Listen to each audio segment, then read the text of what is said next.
And I'm going to call the meeting to order at 7:03. And let's see. May I ask a board member to please take minutes of this meeting for me, since I don't think Dawn is here and she's usually our gracious volunteer.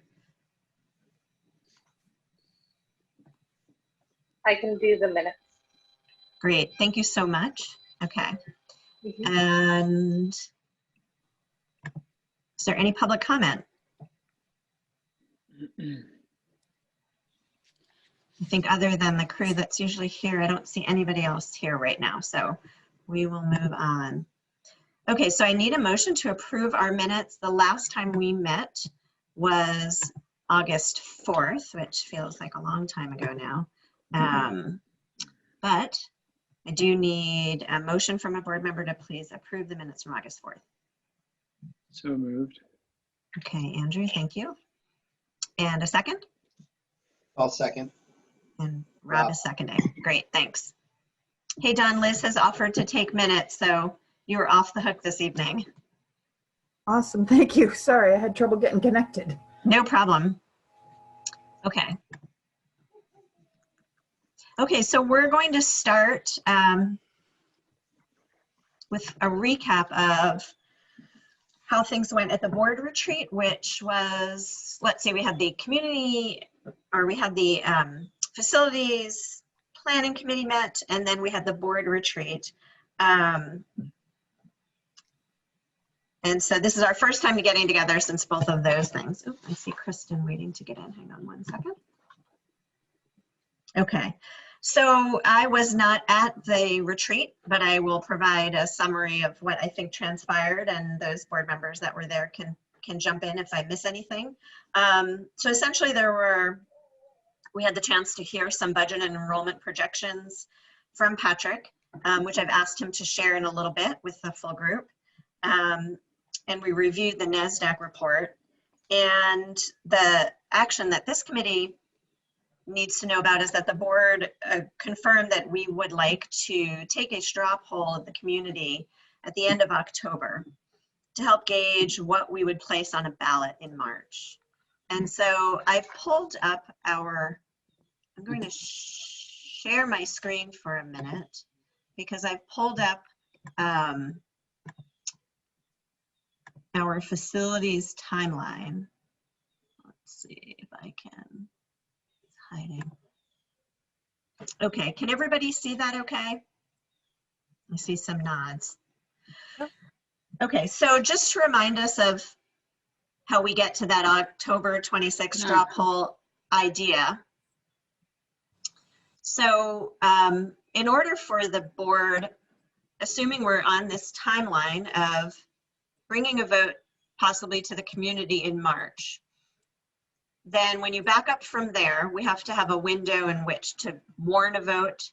The board has to have a meeting to approve such warning, which is essentially when we would hear from Patrick on what he would recommend that we put up for a vote.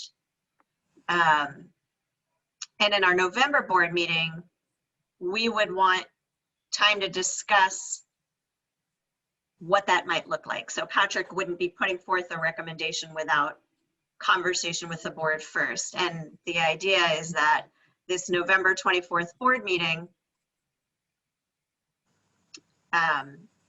would be informed by the work that we do with the community. So our charge is that work. And the board discussed having a conclusion of that work in a straw poll where we get a sense of what the community's appetite is before we decide what we think we should put on the ballot. So with that in mind, between now and the end of October, we really need to start engaging with folks, re-engaging really, about the situation we're in, and spend the month of October leading up to that straw poll, connecting with people on lots of levels to figure out how to really get feedback and input. And so what I'd like to do for today is three things. I'd like us to determine what we think should be included in this first communication to the community. So again, I said we're kind of re-engaging. We've engaged all along. There was a summary that went out in August, letting people know what we were up to and that a NASDAQ report would be coming. That report is out. It has been discussed at the board and at the facilities committee, but we haven't really shared it broadly with the community. So that is probably a way for us to re-engage is around that report and start conversations again with people. So I'd like our group to discuss what should that first communication look like, and how do we want to share that? And then begin thinking about what October might look like as well.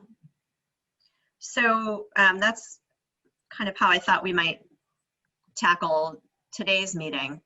And you know, it comes from a recognition that we're at the point of having to take action, that we have to make some decisions based on our budget and enrollment projections. And so, so we need to move forward.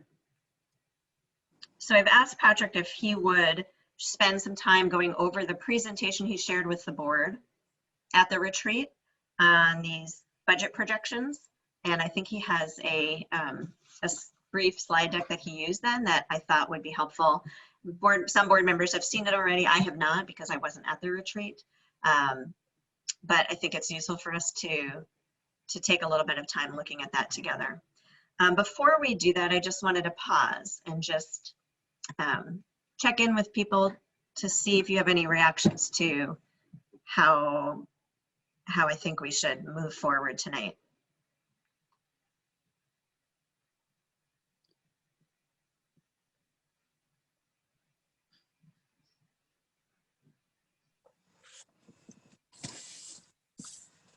So I think it makes sense, Krista. And, you know, when you're doing a process, you get information, then you process it, and then you integrate it, and then you produce some sort of product. So I think we're going to get a little more information. Then we have to integrate everything that all the information we have to produce something, which is the charge for the vote. So we haven't had to integrate anything for a long time, but we're getting there, and it's you know, it's a different part of the process. It feels different, and you know, whatever gets voted on may get voted down, and that gives us information. Then we have to go back and integrate. We don't know what the outcome's going to be, but we have to put something forward, right? Nancy, I saw your hand up. Did you want to say something? Yeah, I would just say that it feels tricky to respond to the timeline or the questions you're going to be asking of us tonight when only board members on the committee have seen, I think, the facilities report, unless I'm mistaken. I mean, the consultants report. Oh, that's a good point. And So have we, oh, sorry. Oh, go ahead, Mary. Just have we, I mean, is there any solution we can come up with that's just interim because of the COVID? Like making decisions in this time seems insane, right? Because we know the budget's going to be whacked for another year or two, so far down. So is there anything we can do then? It's just like, hey, we're doing this for 3 years just to cut costs because we have to really, like, is there anything like that in the possibilities? Or is it like we're making a decision and that's our decision? Is there any possibility to have some kind of interim solution just to hold us because it's going to be awful budget for the next year or two? I'm sure that's what Patrick's about to tell us because we all know that's hitting us. So I think, and Patrick can chime in if I'm wrong, but I think what we're going to hear from him is a projection that's beyond just this year and probably even the next year. So it gives us a sense of the longer term picture. So regardless of this particular moment in time, which has its own really unique challenges, a lot of the issues are still the same. So I think this is kind of a long range plan Do And you think I guess the question would be, do we think that there's an appetite in the communities to be grappling with these huge decisions now when school doesn't even look like school for kids for this year? That's just a question to mull over, but I yeah, think I know that, yeah, I think we should get the information from Patrick and then totally. ask those questions because it's quite a compelling bunch of numbers. I'm sure it's awful. And back to the NASDAQ report piece, that's out there, and I apologize for not having shared it before this meeting, and definitely was not a deliberately withheld and can easily be shared with everybody.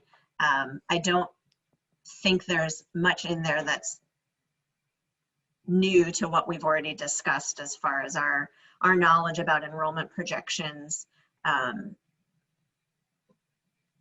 real estate configuration, the real estate market, the demographics, all of those things is really what they sort of focused on, and it kind of confirms what we know about our situation. It does do a nice job of looking at the different scenarios and what the pros and cons are with each of them. But there isn't a particular silver bullet there or a recommendation that I think would inform our conversation. So one thing we do need to do is figure out how to convey that to folks. And you're right, Nancy, having the report would be helpful. So that's my misstep, so I apologize. But let's hear from Patrick first and then sort of see how we go after that. And Patrick, I don't know, do I need to give you permission to share your screen? I think I'm all set. I think I have Okay. it. And maybe, so because a few folks haven't seen the NASDAQ report, I can try to like just really cursory summarize what it told us to help contextualize the presentation that I'm going to show. Because we built the budget numbers, which I'll start by saying are projections on top of projections on top of projections at this time of the year. But we built those using information from the NASDAQ study in terms of enrollment. And I think, so from the enrollment perspective, so part of what NASDAQ did was they did a demographic study, looked really in depth, as Krista said, in the real estate market, looked at birth rates, looked at all kinds of metrics to try and produce a really solid projection of enrollment. So looking back 20 years, we've lost about 700 students. And looking forward 10 years, they project we lose another 200 students. So in that 30-year window, looking at about a 900 student reduction, which obviously is really significant for a district our size. So that's the equivalent currently of the entire population of Mount Abe and Bristol Elementary School. So really significant student enrollment drop, which again isn't a surprise, but their much more sophisticated look at enrollment supports what we believed to be true already about that. One piece of information they gave was around building capacity, and they gave us information about if we continue to use buildings in the way we do now, in terms of the kinds of office space we're providing to different people, et cetera. They gave us the capacity of buildings. And then they told us if you took over some of the classrooms that are currently office space, here's the potential capacity for buildings. So it gave us some information about how many students our buildings could educate under a different couple of circumstances, depending on what direction we wanted to go. And then they gave us some possible scenarios. So some of the scenarios look a lot like the scenarios that we came up with. And a few scenarios are kind of spin-offs from the scenarios that we came up with, like similar in concept, but a little different here or there. And some scenarios are a fair bit different, which is sort of what we were interested too in, was, help us see if the scenarios we think might make sense pass the straight face test in your study. And if there's something we're missing that could be a possibility, we don't want to start ruling some of those things out. So I feel like to that extent, we got some information. They very clearly didn't, and they were upfront in the beginning that they weren't going to recommend any scenario to us. They were going to talk about the feasibility of a few scenarios. But we did ask them to, because they're building their study with us simultaneously as doing a study of Addison Northwest, and we had expressed interest in knowing what possibilities might exist in a relationship with Addison Northwest. We wanted to have some scenarios that thought through that as well, and they provided that for us. So again, nothing earth-shattering, really just solidified what we knew. And in fact, the enrollment projections they gave us for the next few years are a little worse than the enrollment projections that we were looking at. So, so that's effectively the information we have from NESDEC, and Krista just linked the reports in the chat, so you can see those. But I offer that as a context for what I'll share in terms of numbers and how that leads into the facilities conversation. Yeah, Nancy? I'm just curious about whether how they approached exploring the feasibility of scenario one. I was hoping and expecting that scenario one was that we keep our 5 elementary schools and our 7 through 12 middle high school. And I was very hopeful that in working with you, Patrick, and the administrative team and our financial office, that they might help us think about ways we might keep those school configurations and those grade configurations while making adjustments to, I'm not sure what, certainly some programming, I imagine, so that we would have a sense of what it would take programmatically as well as financially in order to keep all of our schools while we're working to increase enrollment. And so I'm curious about what you could tell us about that piece. Sure. So in conversations with NESDEC relatively early on, and in working, I think, with the facilities team, the group as well, and talking that through, it became pretty clear that there wasn't a role for NESDEC, and even NESDEC said they don't really have a role in studying our current configuration because they were not going to tackle the financial implications. They were not going to make any recommendations about what should or shouldn't happen programmatically.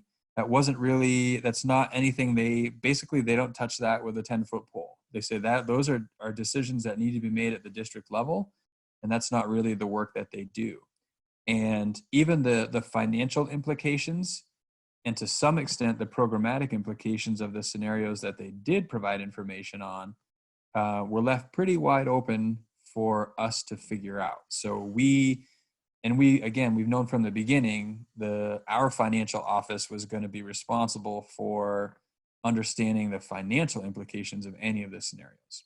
So all of that to say, NESDEC didn't provide information on our current scenario, but that's information that we have because we're running those. And in fact, the projections that you're going to see, it gets a little bit into programming because we're talking about the number of personnel that would need to be reduced in order to pass budgets that are at the spending threshold. So I think it will start to lend itself toward what are the programmatic implications.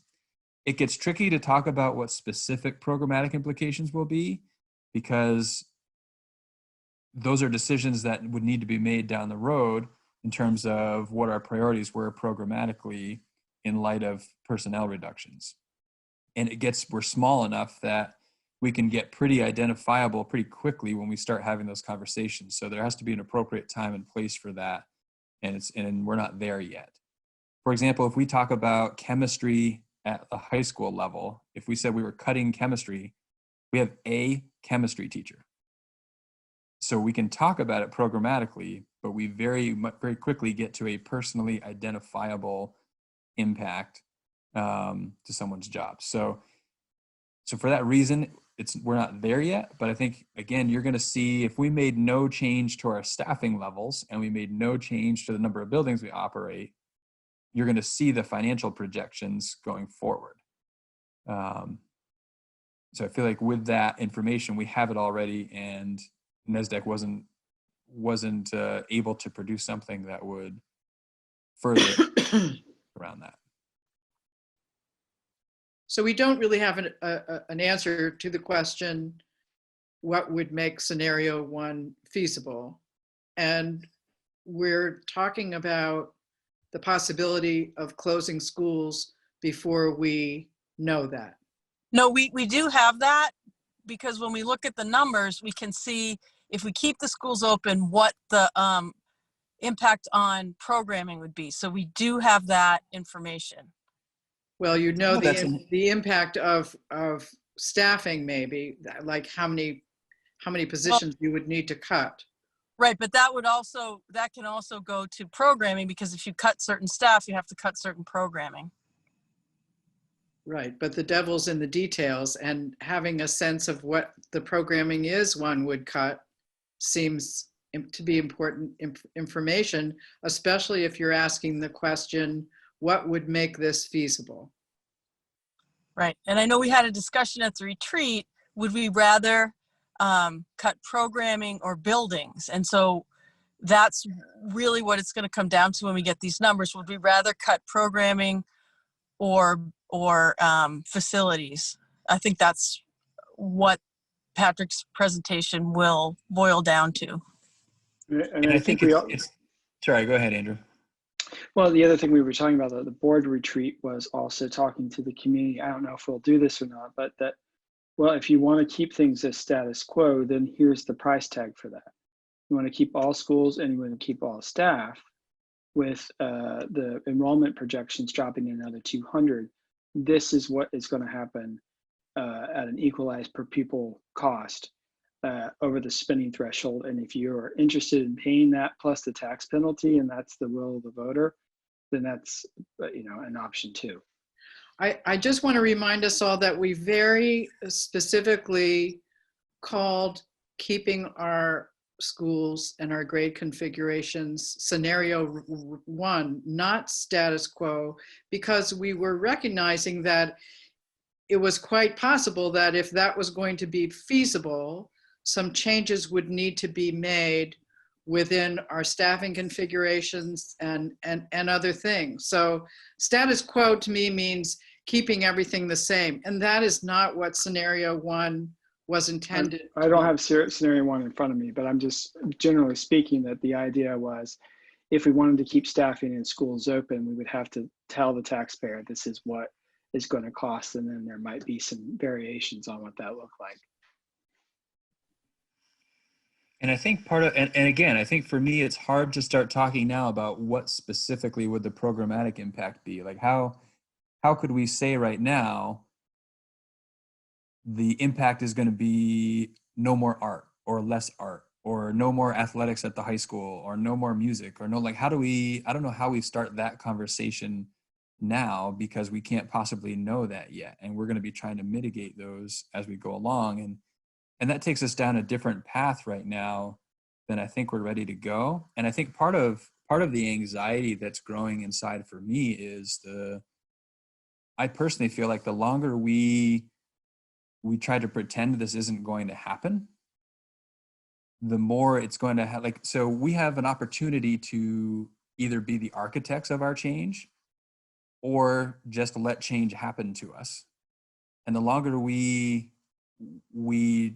try to convince ourselves it's not real, the greater the likelihood that it happens to us, as opposed to being in a position to be the architects. And I think, and maybe this is a good segue into the numbers. I think the numbers help us see what we're really facing in the coming years, and hopefully puts us into a disposition toward action so that we can move to a place of community engagement, and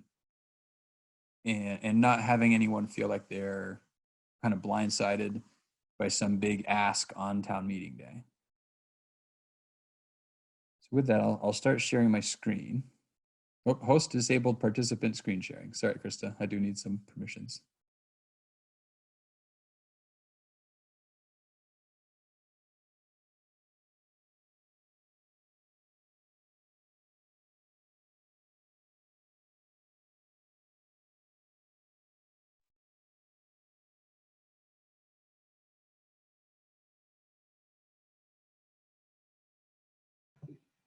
Okay, I made you the host, so you should be able to share now. Perfect, thank you. All right. So this is a portion of the presentation. So this is where we start in with the financial context.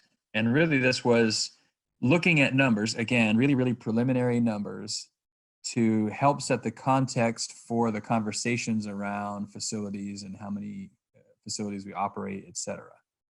And so what you can see here, I'm going to minimize this for a minute. Okay. What this shows, and again, just for context, this assumes we keep our current staffing level and our current buildings open, kind of keep everything as is in terms of those factors, and assumes a lot of different things about what's going to happen with our spending over the years, et cetera. This does use the enrollment projections given by NASDAQ. Now, they didn't give us equalized pupil projections, but we plugged their enrollment projections into the formulas that we use to make those equalized pupil projections. So they're as good as we can have right now. And obviously what you can see to our spending is spending goes up over the years. And you'll see FY22, 23, and 24, and then it kind of skips to 30. So NASDAQ gave us enrollment figures out to FY30.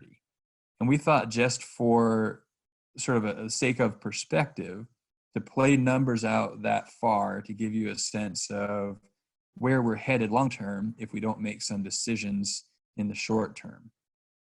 And we kept the projected revenue flat because it's really hard to anticipate what's going to happen there. There are a lot of moving pieces. I should also articulate that this does not account for any COVID-related financial impact, because we don't know exactly what that's going to be or how that's going to be factored into budget building. This also does not account for the weighting study, which could have a significant impact on us. It doesn't count for Act 173, which could have an impact on us. So there are a few other pretty significant moving parts out there that is really hard to know where they're going to land or when they're going to land right now. So we know they're out there, but we didn't try to build those in because it's too much of an unknown. And so then you can see our projected ed spending, which is the difference between our spending and our revenue, divided by our projected equalized pupils, gives us a cost per equalized pupil. And then, just looking at what has happened historically with the spending threshold, we use that historical data to make some projections about what the spending threshold might be going forward. And we looked at the relationship between what our spending is, what the allowed spending is on the projected spending threshold, and total that out to how many dollars over that spending threshold would we be. So as you can see right now for FY22, we're projecting to be $1.2 million over the spending threshold. Now, to Andrew's point earlier, in this scenario, if we went to the voters and we said, like, let's say if in the straw poll, the voters said, we want to keep everything the way it is, we want to keep the staff that we have, the programs that we have, the buildings that we have, et cetera, then what we would be asking, again, it's a projection, but we would be asking the voters to spend $1.2 million more than what's allowed. And that means that would incur a $1.2 million penalty in taxes. So that's obviously a pretty significant ask of the voters. I should also really clarify, this does anticipate, using the information we had at the time, a loss of students to home study programs. And there's some possibility that the legislature will forgive some of that. So this 1.2 million may reduce down to closer to maybe $1 million, but still a significant number based on these projections at this point. And then you can see again, if we made no change after FY22 into FY23, the number grows and grows and grows. So that's pretty significant. And when we advance through the slides, This talks a little bit about the assumptions. So we talked about the NESDEC enrollment projections that we used.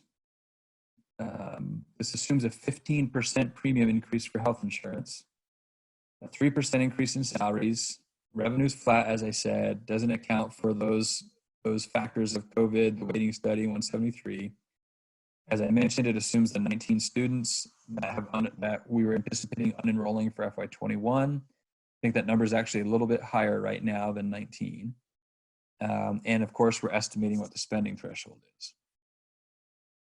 So if we're looking at these from a straight personnel standpoint, again, so 70-something% of our budget, somewhere in the neighborhood of 75% of our budget is personnel related costs.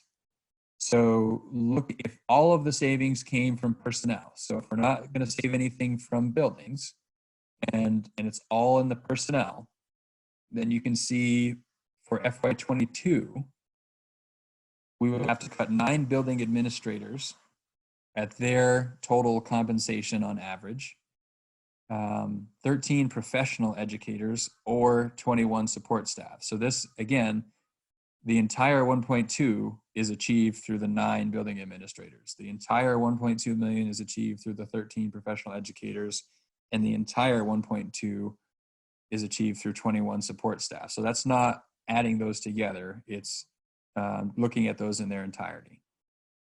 So as you start to look at what this means over time, like it's a large number of staff members.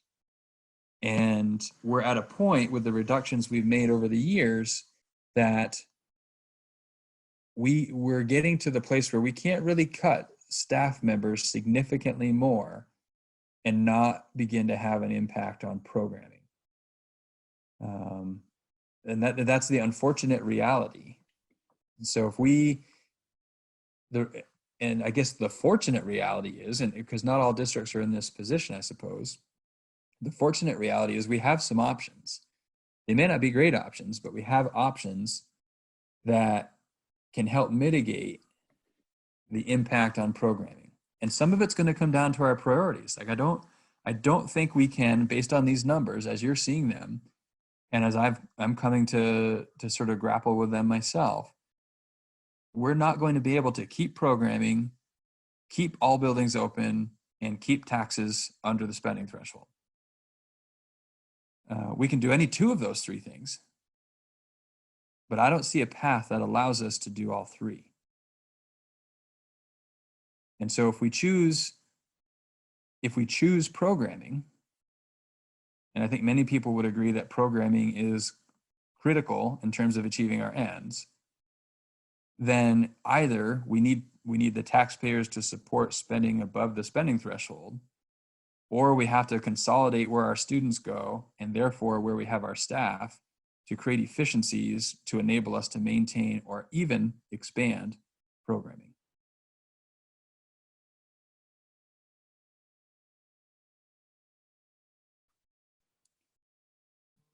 And I think, and this just sort of further sets the context. So if the savings needed came from buildings and personnel, that's fewer staff reductions that we would need. Fewer reductions and increased efficiency means that we can maintain or increase programming. And for example, if we repurpose 2 schools, even for FY22, that could produce sufficient enough savings that we could get under the spending threshold for FY22, maintain our current programming, and actually expand in the area of health and ensure that all elementary students receive health education, which they don't currently receive. So that's one example of a reconfiguration of our schools that would create efficiency that has us maintaining and even expanding programming while making the reductions that we need to get an FY22 budget that is at the spending threshold. And I want to articulate again that those numbers that you saw before, the red that were showing how much money we needed to save, that gets us to the spending threshold, not under the spending threshold.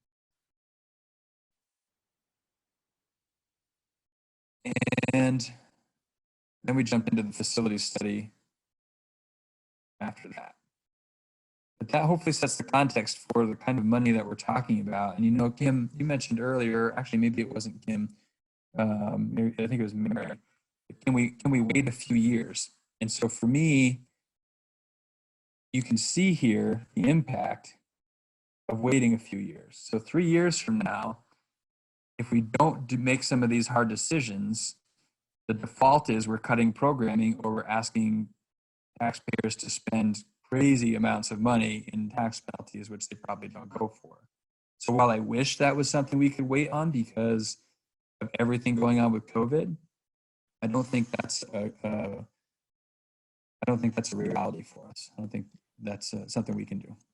I just want to clarify. It was more that if we could say, hey, we have to, just like you just said, hey, for this next 2 years, because we're, like if we we're going to close 2 schools, if maybe we could do it in like that kind of framing. I don't know if that sounds disingenuous anyhow, but I didn't know if that would be easier for people to conceive. If it was like an interim plan, we're going to have some feedback loops, evaluate whether that makes sense or something like that, just so it's not just this is what we're doing forever and done. Yeah. So I did not say delay, deny, Yeah.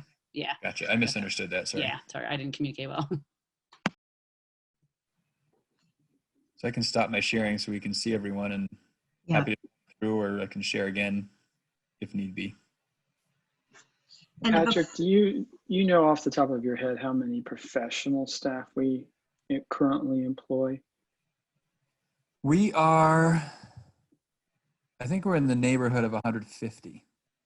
We have about 320, I think, total staff. And I think a little less than half of that are professional staff. I'm just thinking about your slides of how many folks you would have to cut in order to achieve, to get us to the spending threshold. So 86 folks out of 150 or so would mean more than 50% of our staff. It sounds to me like it would be a non-viable institution at that point. Yeah, and that's it gets, these numbers are for conversation purposes at this point as we're getting further and further out, because like, let's say we did reduce the 1.2 million for FY22 and it came through staffing, that then reduces the following year number by that 1.2 million. So, we have to sort of, and it actually saves a little bit more than that 1.2 million the following year because of the increase in compensation and benefits and all those sorts of things. Yeah. So I don't know that it would equate at the end of the day in 10 years from now to that number of people, but that was an attempt to try and conceptualize how many people that would be. But nevertheless, and I don't want to pretend that closing schools would mean we don't have to reduce lots of staff. It doesn't change the fact that 75% plus or minus of our budget is staffing related costs. If we're talking about needing to save millions of dollars, the lion's share of that millions of dollars is going to come from staffing. We can cut staffing while keeping all buildings open, and that has a significant impact on programming because we didn't create efficiencies in our use of staff. If we close buildings, we create efficiencies that enable us to make staffing reductions that don't impact programming or impact programming far less. Or the ideal, and I think this is a real possibility based on my cursory look at things, increase programming while getting our budget where it needs to be. But it's at a cost, and I don't disagree that it's at a cost when we're talking about closing schools. I just think the reality is no matter what we do, there's a cost, and we have to determine what that cost is. And the longer we don't decide, the more the decision's being made for us, because not deciding is deciding something. And basically, not deciding is choosing cut program. So I want to give everyone a chance to kind of, sit with this a little bit, think about it, and some of us process quickly and some of us process a little more slowly. And so I want to make sure that everyone has the space to react to all this information, recognizing that we won't have enough time to fully do all that this evening, but what makes sense to me is to just, if you want to raise your hand and I'll call on folks and then make sure that, you know, we haven't missed anybody who wants to say something. Go ahead, Nancy. You may not be able to, you may not have done this yet or be able to do this tonight, but when I look at those numbers in red, I'm wondering about how going over the threshold affects people dollar-wise. That, you know how we try to show people what any budget will do based on a particular assessment of your house and so forth. I'm just curious about what that looks like, and wondering whether it's important to try to portray that whenever we show those numbers, those red numbers. And if I can just jump in and say that I'm going to start writing down as people have those questions, because I think they'll help us flesh out what we want to be sure that we try to capture for people when we share this back out. So instead of trying to answer it right now, I think that's a great thing to try to provide to people. I think we try to break down dollars and cents in different ways. So So sort of that's what, okay. what it means in terms of dollars and what it means in terms of tax rates is one piece of it, but people need to see that in terms of actual dollars. Dollar increases over, say, the current year. And I think we've been doing that for budgets for the last couple of years anyway, so we already do that. So yeah, I think we would continue to do that for this. That makes a lot of sense. Yeah, and we have that. I'm trying to find it. I may be able to put my hands on it, but I don't want to promise that.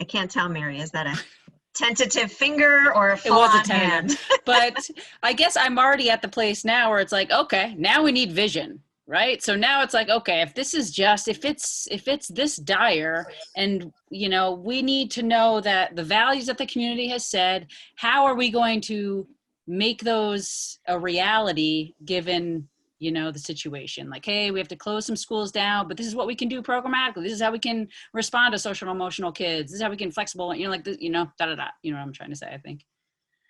I think the challenge with that, because I've been thinking some about the community values, and I think we looked at a tool that that Sue offered us to sort of assess those values on the different scenarios.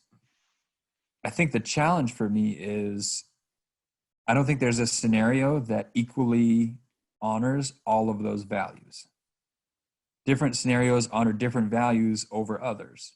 And I don't think we have clarity right now of what the prioritized list of community values are, which makes it then really tricky to choose a scenario that's most in line with what the community says are its priorities. Well, if we jump ahead to what I'm hoping we'll do, well, not jump ahead, but in a little bit, I'm hoping we will talk about this re-engagement with the community, and that may be a part of it, is revisit those values. What's the pulse now? And yeah, get some more clarity in as inclusive a way as possible. And drawing out, because my problem with, like, I love what Sue had us all do, but it was a little too airy still for me, the values. Like, if we could say, hey, this is how we're going to prioritize SEL, like this is what we're going to implement. And I know that strategic plan, we're doing that, but then if we could just draw that out for people, so it's not just these airy, bold things, if that makes sense, when we do, yeah. And Krista, I know you made me host. I'm not sure if you can see this, but Ian Albinson's in the waiting room. I don't know if you want me to admit him. You're muted. Was that? I think I read yes. Yes, thank you.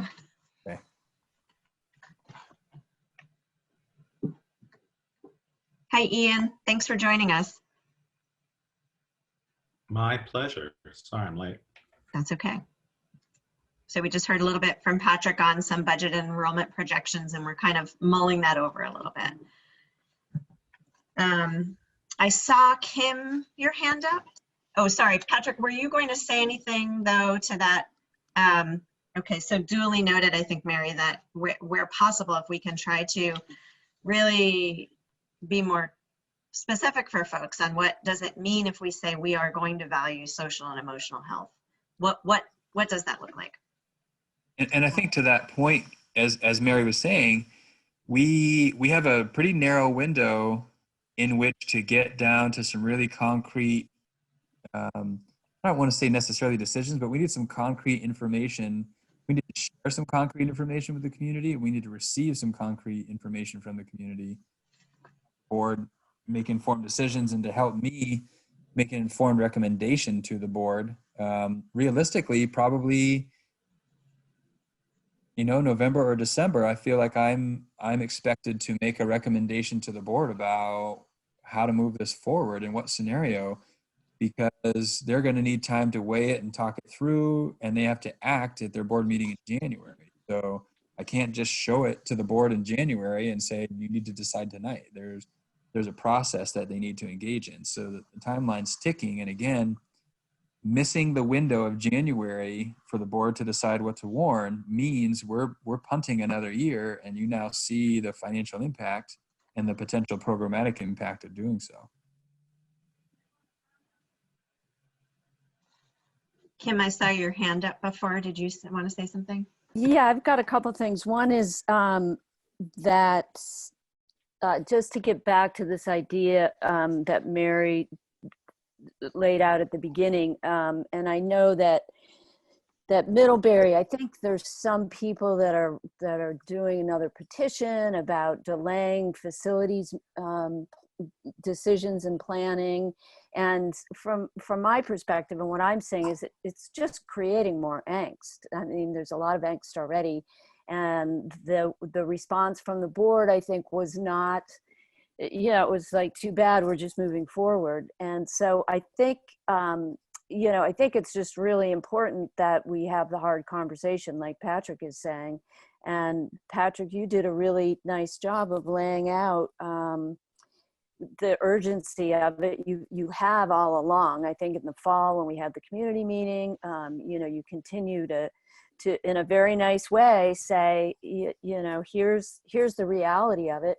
And I think that has to be the next communication step to the community, is a reinforcement of where we are financially and the urgency around moving forward with making decisions and laying out a timeline, depending on what we talk about tonight, but laying out that timeline literally, which is only a month and a half between now and the end of October. So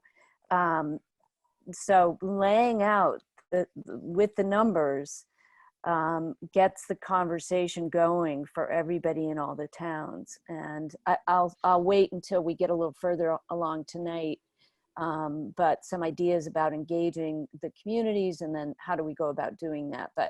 And I agree with Mary. I think Sue's work was great, but I think a lot of people were coming to those first meetings in each of our towns at the elementary schools to talk about what happens if we close our elementary schools. And we talked about how great our elementary schools are.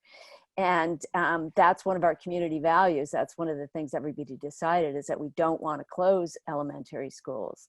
But, I think it's becoming pretty clear from what I'm seeing in my quick cursory look at the NASDAQ report that it's likely that that's what we're going to have to do. So I think we've got to bring all those parts and pieces together, and laying out the kind of distressful situation financially that the district is in will help to spur people to those next, the next conversations.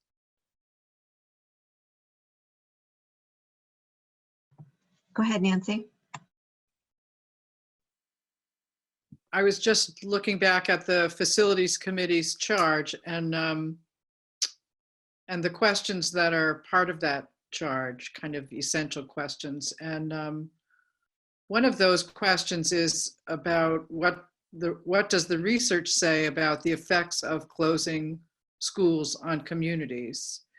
And I wonder if the facilities committee has explored that research. So the next meeting, the facilities committee is going to start digging into those questions, those 18 questions. I started doing some of that research. I reached out to superintendents that have been involved in school closures, and actually talked to one superintendent that did at least started his dissertation on that work. And so he has shared with me some of his study and his resources through that dissertation. So, and in conversation with him, he said, the reality is the impact on small communities is different for every community. There isn't a blanket, this is the impact to any small community that closes its school. He said a lot of it has to do with so as we think about the role of a school in the fabric of the community, we have to also look at what other aspects of the community are there to pick up what might be lost if the school wasn't present. Towns have different other qualities that either position them better or worse to make up for the loss that a school might bring. And so it's really just different in each town, but those are factors that need to be considered as we understand the impact. And honestly, like, that's going to be the tricky thing for me. No doubt there's an impact to any town that loses a community school. The impact will be different. And I feel torn. So as I think about my role as superintendent, and I feel like that's the hat I need to wear throughout this process, because that's the job that I'm charged with. I'm not sure my job as superintendent is to first look out for the town as a whole. I feel like my charge is I need to look out for what's best for the students in the district from an educational perspective, because I feel like that's the hat I wear as superintendent. I need to be aware of those other things. But my charge is to achieve the ends for our students. And I have to keep that in mind as I weigh ultimately what recommendation I make to the board.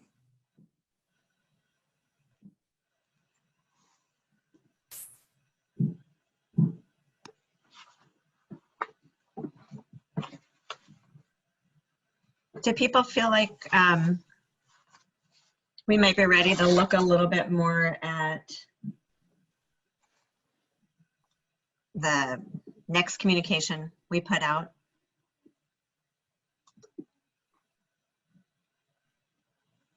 Okay, I will make sure we have a little bit of time at the end of the meeting to revisit this. And again, just knowing that this is an ongoing conversation for all of us in our own brains, families, communities, all of that.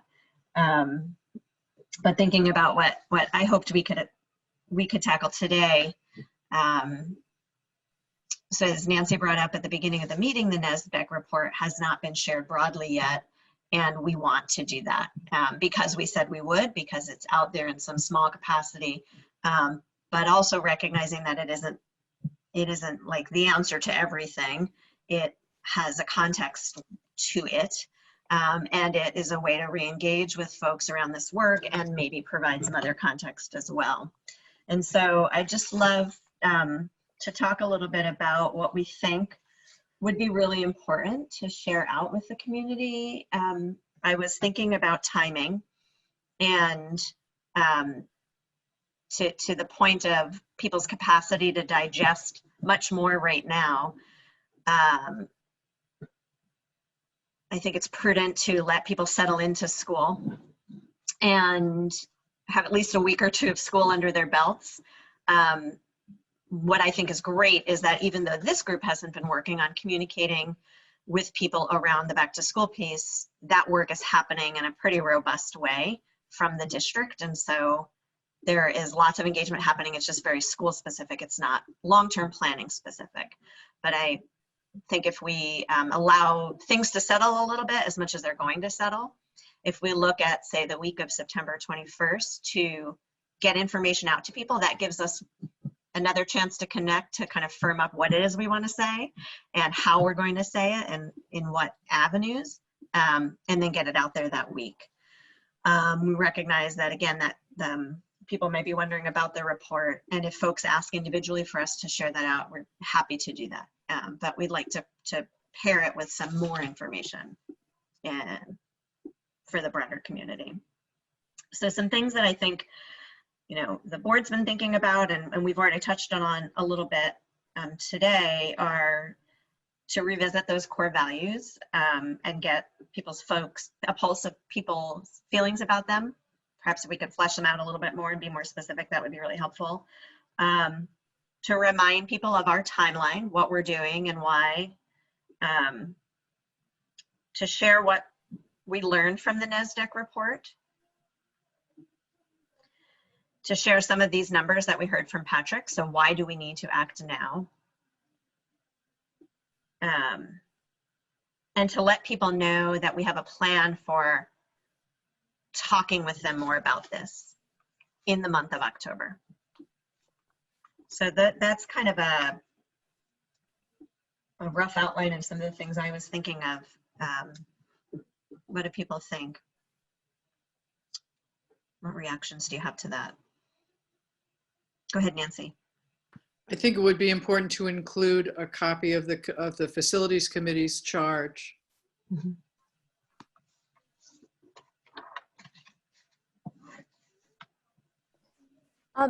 Is the Facilities Committee going to make a recommendation? Is that part of their charge, or is it to just collect the information and share it out? The charge of the Facilities Committee, as it was given to them by the board, was to assist me in making a recommendation to the board. So they're sort of an advisory group to me, as I have to, I have the charge of bringing a recommendation forward.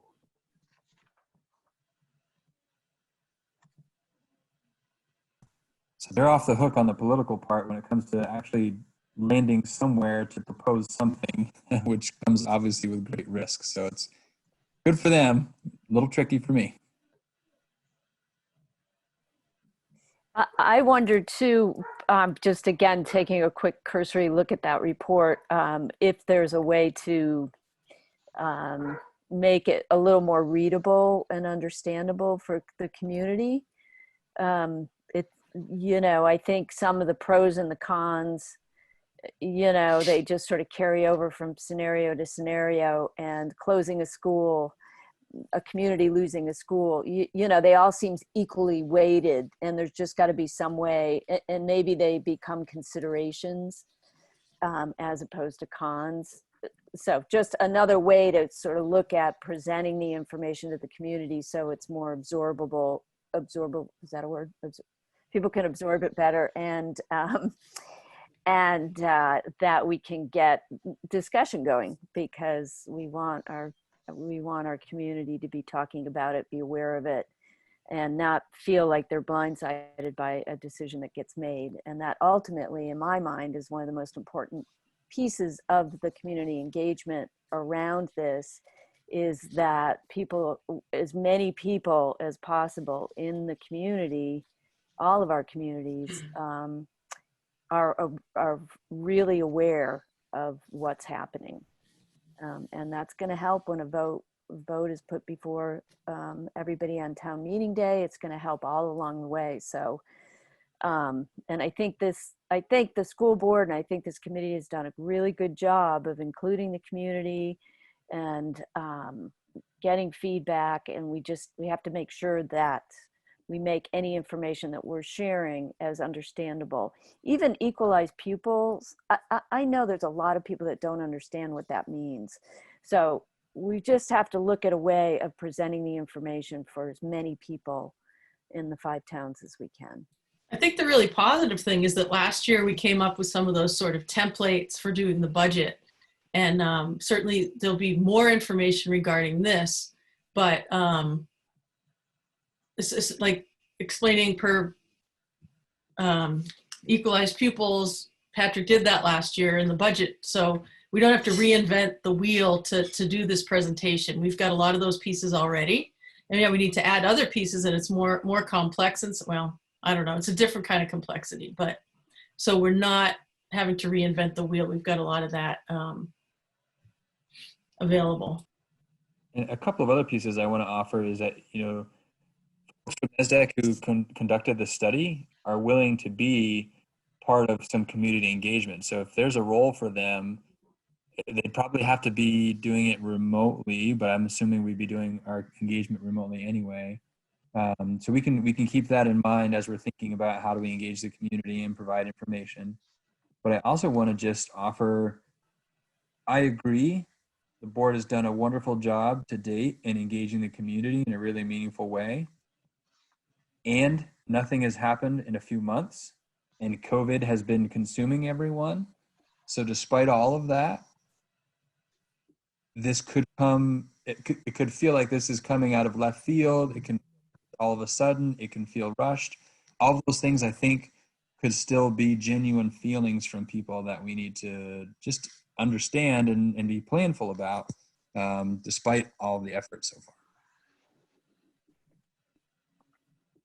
I find that if you tell people we've got some difficult things to share, or we've got some things that might surprise you, if you do say some of those things up front, that can help people a little bit. Just say, we know that,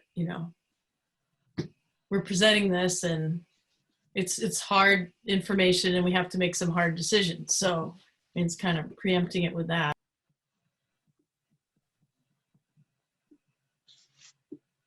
Go ahead, Ian. I would say, as Patrick said, the messaging hasn't been out there in the last few months, obviously because of what's happening. So a refresher on that. But I would say that, and I've said this, for a while now, the message has to be much simpler. You can try to explain the equalized pupils and all the other sort of details that you have to explain and have to know about. And for some people, that's going to be fine. But I think for the majority of people, it's going to be too much. And a lot of it is just going to be the bottom line in terms of either the in some cases more depressing and more sort of heartbreaking news in certain areas, or it's just going to be the bottom line in terms of money, in terms of what actually could be afforded for a particular household or for a particular voter. And so, and I talked to Patrick about this a couple of years ago when sort of that third bond vote, I think, was going through, in terms of how do we get that message simpler, where you can break it down, where it becomes something that's much more manageable to people understanding. And I think if you do that, if you start to build engagement that way, then and keep it consistent, then that's how you reach more people. And if you make it interesting and make it do sort of short story kind of stuff about why these things are happening and what the potential impacts and potential costs would be, that's a way to sort of get more people interested and at least get them understanding in a simplistic way. And then hopefully that builds momentum in terms of people sharing that and passing that along. Because you're always, as we all know, in all of these different areas, whether it's the school, whether it's the select board, whether it's planning commission, it's very hard. We try our best to reach as many people as possible, but that seems like an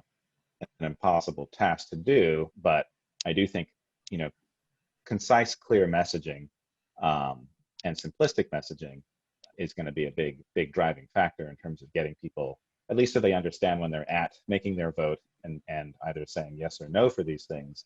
At least they have a sort of a basic understanding of what they're doing, as opposed to not having any information at all, or just saying no because that's just an automatic thing that you might do because of money change. So that's a couple of ideas and thoughts.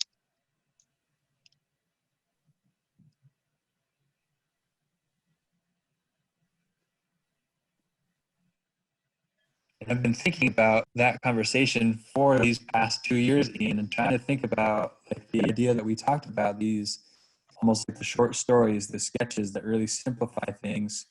I think could be a really effective strategy, and I've been looking for an opportunity for that to have a place, and I feel like this could be that opportunity. Yeah, and I think so too. And my wife and I, we're designers, and we do this for a living. We work with book publishers to do book trailers for kids' books. That's what we do. And so the last few years, that's what our main focus has been. But we've also done informational videos and explainer videos, which is kind of what this is, or like you've seen the sort of whiteboard style. So it could come in many different forms. The main thing that we'd, if to start to work on this and to sort of put together some concepts, would just be a script. And so you're telling that story, and it's obviously a complex story, so breaking it down into smaller chunks to be able to explain the various things that are happening, I think is a good place to start. So break it down into different sections in the areas that you want to tell people about, and then write that script. And from the script, that's going to generate any kind of imagery that we want. You can do voiceover, you can, and our focus is mainly animation. So we're doing 2D or 3D animation. So we can create all the imagery. We can create graphs and make it animated and make it interesting. But everything is driven by that story that you're telling. And I think that would be the thing that's going to get people interested, get people hopefully sharing it, and at least being able to watch it and understand.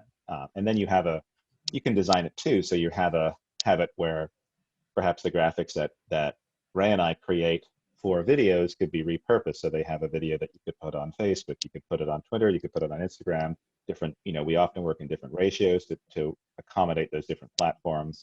And that could also drive a paper print campaign too, certain graphics that are, again, simplistic that you can put out there.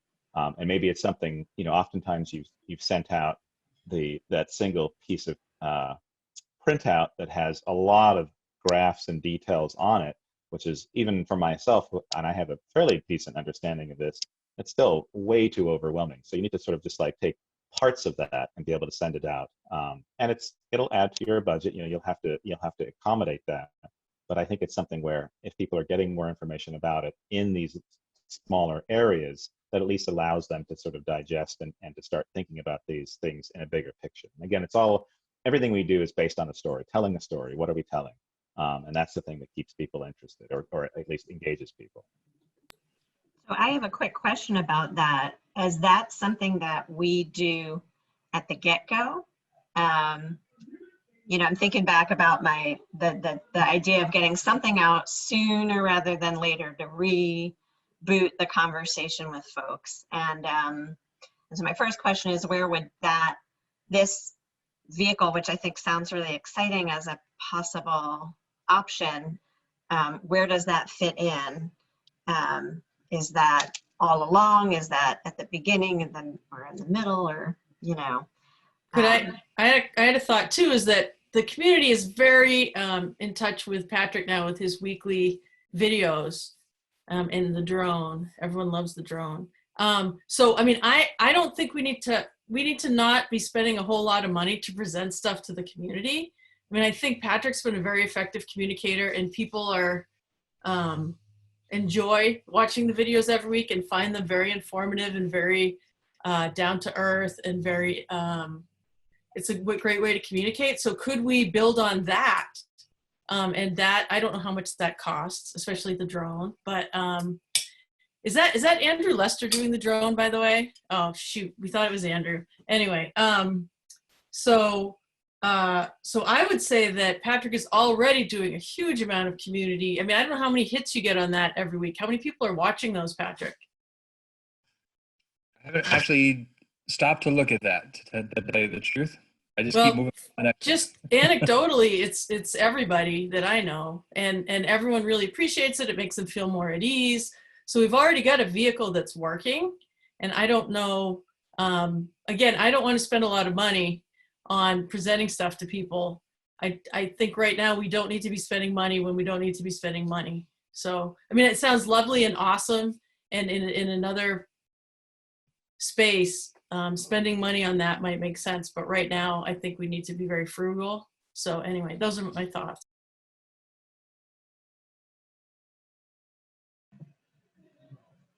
Can we go back to that just quick question of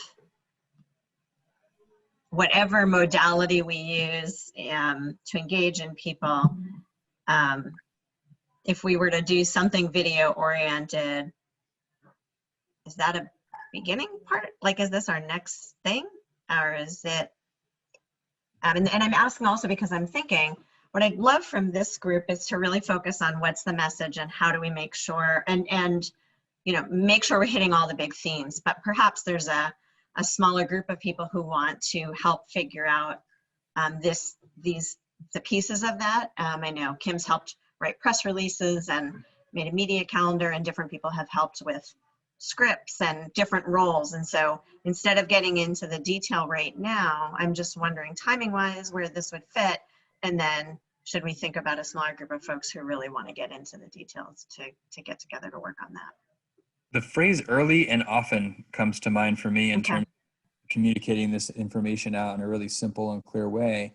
Yep. And if we started yesterday, I don't think it would be too soon, because Yep. we want people to be informed by the end of October. So when we do the straw poll, they're offering information in an informed way to that straw poll. Mm-hmm. The reality is we have less than 2 months. I think it might have been Kim that said it's really a month and a half that we have to do this. So I do think there's a sense of urgency in getting information out there in a really understandable way. And I was almost hearing a potential action step, whether we hire Ian and his wife to help do this or we do it on our own. We still need to tell the story. We need to write the script, however it's going to be delivered. I'm of the opinion like this is among the biggest decisions any of us will ever make in our work with MAUSD or ANESU.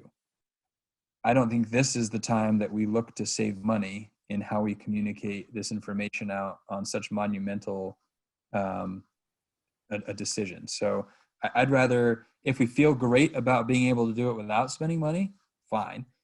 If we feel like, boy, it would be quite a bit better or even somewhat better if we hired a professional to help get this message out, I think it's worth that kind of an investment for such a big decision. And I think we can make it work. It would probably come out of the facilities money that we have to put into the buildings, and that's okay. This is a big deal.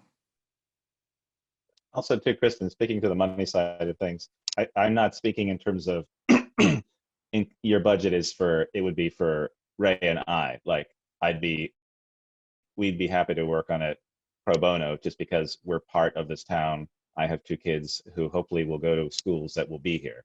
And so I'm far less concerned about compensation for myself. It was more sort of, you would just need to get it out there, especially if you're doing print, things like that. And so if you're sending out multiple mailers, that's what I spoke of in terms of budget. It wasn't something hiring me. Like, I don't look at it that way. I volunteered, 2 years ago to do this and sort of help do this because I knew that, to me, the messaging wasn't clear just because it is such a complex thing. And to speak to Krista's question, I do think you start it now. I think you have a time where you had this time period go by where you haven't heard much from the engagement committee, or you've joined some meetings, but you haven't seen a lot, going on. I do like the videos that Patrick's been doing. I think they're great. I think those kind of videos only can go so far with the explanation of what's going to happen. You can do updates about certain things, but if you want a concise 30-second or minute-long piece, it is something that has to be scripted, and it usually works better, at least in my experience, if you're doing something like this, to have sort of informational graphics and animation to it and have a voiceover versus having someone on screen. I think as good as you can be in terms of as a presenter, whether it's a professional or whether it's somebody else, there's something to be said to have something that doesn't have a face to it, that is just explaining certain things. Again, and that all depends on the story that you're telling. But I do think that I would do it sooner rather than later. And if you can come up with the story, we can come up with some concepts for it, then at least you've got a jumping off point. And then from there, you can grow and you can create things that sort of move along and work with that as you get to the inevitable conclusion, which I guess is town meeting day. And I don't know if you folks have the question that people are going to be answering on that day yet, because that's the thing that you'd have to decide. Everything goes backwards from there, as you've already worked out, and whether you have that answer yet or whether you have that question. I don't know if that's there yet. we'd be working backwards from a series of questions, the straw poll first. From the straw poll, then we'd probably have a sense of what direction the board would go in terms of the ask on town meeting day, and we would have sort of a separate campaign to work backwards from there, is sort of how I envision that. And I just thought Morgan Freeman would be a great voiceover for this. Who can debate? Like, he's just so clear, visible. Or I think Tom actually, Hanks. I think Patrick, you're fine, and that's what I propose. Because I remember when you did when you presented to the select board, I was in the audience when you presented for the bond vote, I think for the third, or maybe it was the second time. And that was when I approached you soon after that, because it was like, oh, you'd be perfect. Like, let's record you and let's try to do something where this can be explained, because you explained it very well and you have a very good speaking voice. And so that was the whole impetus of me sort of being involved in this, because it was like, well, I understood it very clearly, and everyone else seems to be very confused by this. And I thought, well, let's just take your presentation and make it interesting and make it visual, just so we can get it out there. So I think you're fine with doing it. Like, we have the voiceover, we have the voice, and you are the voice, and have been, especially with these videos. So now we just need to write that script and then figure out the imagery that you put along with it. And the imagery can be anything in terms of, if you're explaining complex things, you're having interactive, diagrams and graphs. You can have photographs. We can have anything we want, and you can also have live action too. I'm not trying to take a live action part out of it. It all depends on what particular story you're trying to tell for a particular video.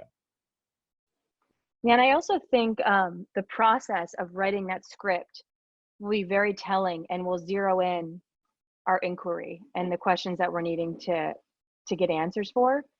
And I agree that we don't want to spend a bunch of money, but I think at the board retreat we did pretty much reach consensus that we were willing to spend what it takes, whether it be mail, whatever media it takes to communicate these questions that are in front of our community that we need answers to.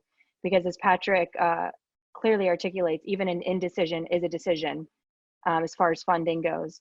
And then I think it just calls into the question of like efficiency versus whether effectiveness. And I mean, I think right now we need to effectively communicate to our community given our time constraints and the impact of all the decisions that our community is being asked to make.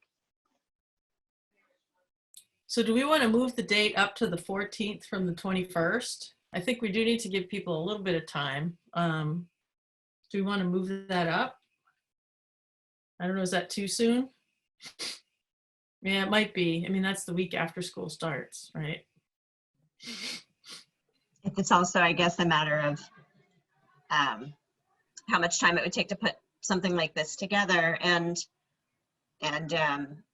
also if people think it makes sense for a smaller group of this group to do that with Patrick and Ian. I see a couple hands. Yeah, Kim, and then sorry. Mary. I'm not sure.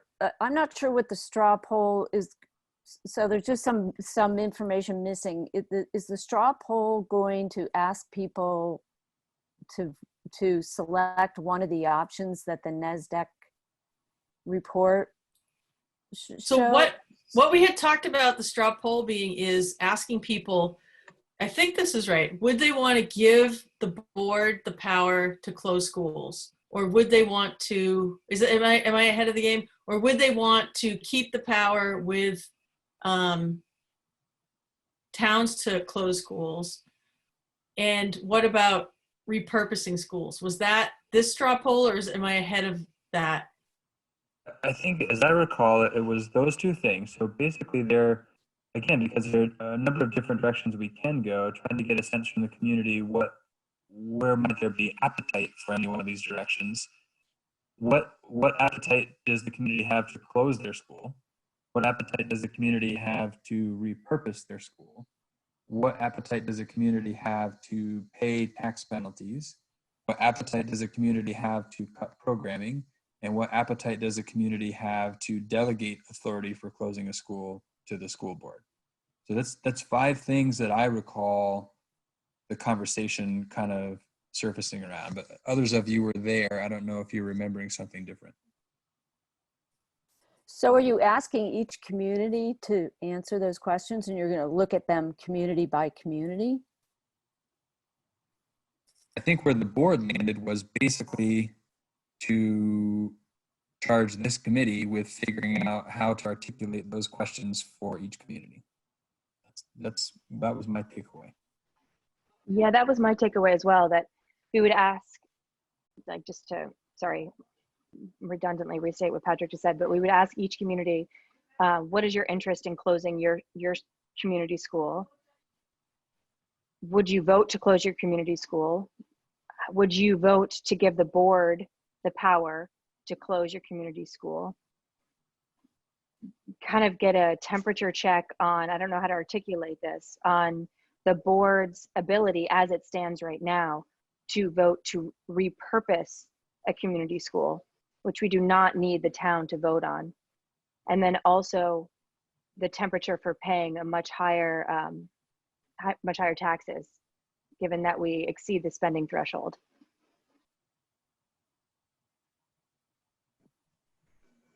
There, can I add on to that? And also programming.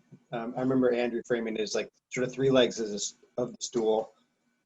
Schools, and sort of that list underneath schools is closed schools, repurposed schools,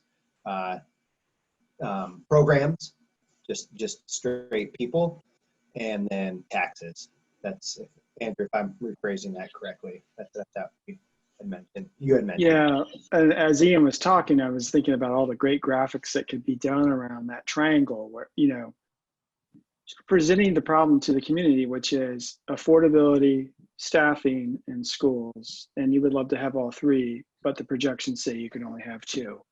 And we need to hear from you, which two corners of the triangle are you going to pick? And here's the problems if we pick this corner over this corner or this corner over this corner, right? And like a bunch of people's all lined up and they're starting to disappear. But yes, essentially programming, buildings, or affordability.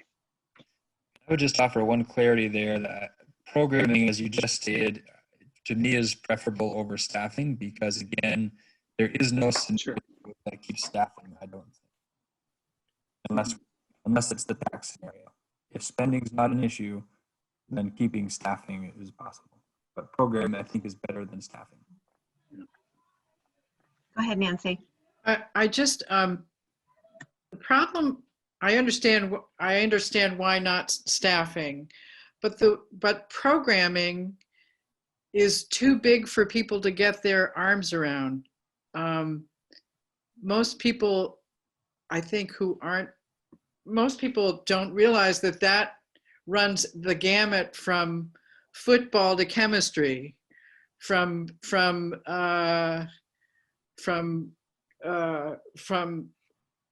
instructional coaches to classroom. I mean, programming is, no one will know what that means, or they'll make decisions about it based on what they think it means. So, I mean, I don't know how to break it down in a better way so that people will understand what that means. But programming is too broad, I guess is what I'm saying. Mary, I saw your hand up before. It's just the same question that I don't know how we're addressing the values, like where are we bringing the values that the community articulated into the conversation as part of the vision? And I do think we should think about how we can frame it as a vision for the community rather than this is what's got to be cut. This is, like, I think it should really be vision based and not deficit based. And by saying this is what we could do for, it's so dark in my house right now, I can't really see, but if we took each of the 10 values and said, here's what we could do for, personalized learning plan, we could hire 2 people. If we close the, I don't even know if we could figure out some way of saying that. Does that make sense? And then we were saying yeah, we're gonna draw out the values we're gonna see what the priority of the values. I don't know where that's coming into the conversation or our community engagement. Yeah, I think it's critical that we bring the values into the conversation because we did a lot of work there, and that's a way to say this is what we heard from you is important. What unfortunately I feel like is missing is that priority. because we can't do all of those. I don't believe there's a path that achieves all of those well, but we don't know what to choose because we don't know how the community prioritizes them. Right on. So is that could that be the entrance point to our communication with the community? Like, because then it's not deficit based. It's like, hey, which one of these and what could we envision for, you know, if we really believed in social emotional learning, what does that look like? And would we need to, I don't know, that way we're asking people to think not deficit, not like, what are we losing, you know? And kind of gets me back to what I was wondering about earlier. Obviously, like these conversations, you know, tomorrow's too late to start the conversations, but at the same time, re-engaging with folks, I think, should be mindful and deliberative in how we begin the conversation again. And so I'm feeling like there's a lot of ways to do that and a lot of tools to do that. I love the interactive video component. I think the sooner the better, but I do think it might behoove us to not lead with that, to maybe lead with, revisiting those values again and reconnecting with people around that before we start giving them tons of info. And that's kind of, I think, one thing we learned from our work with Sue is, and that's a dance, and that's a more time-consuming dance that we have to take, but I think it's important. So maybe we move a little more quickly. Maybe we do that the week of September 14th. I don't want to drag this out longer than it needs to be, but that was kind of my question before. You know, maybe we start the work on these videos, but that's very one-way information sharing. That's really important, but it's equally important to provide opportunities for feedback. And since we have not really connected with folks in a while, I'd rather lead with that if we can figure out a way.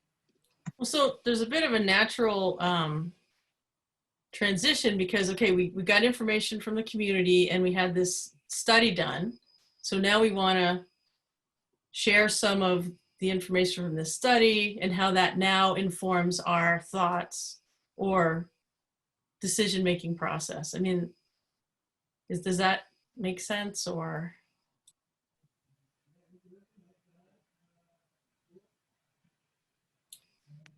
It does, but it's not, it doesn't give an opportunity to take the pulse again before we start. Well, I think what a lot of feedback I got, at least from the Moncton folks who participated in the process last time, was when it was over, they said, well, why didn't you just give us all those numbers in the first place? Why did we do all this? And I know that Sue wanted to build community and says that that's the best way to do it. But a lot of people were like, oh, if I had known that at the beginning, I would have had different things to say at the original meeting.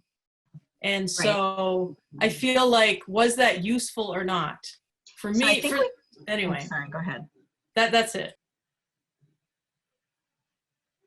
I was just going to say, I think we can do both in this first contact, which is to say, we're reaching back out. We want to revisit these values. Here's why, here's a little bit about why we're in the place we're in. And you're going to be hearing more from us. ...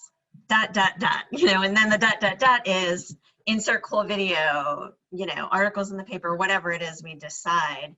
Because I agree, we need to provide some context for folks.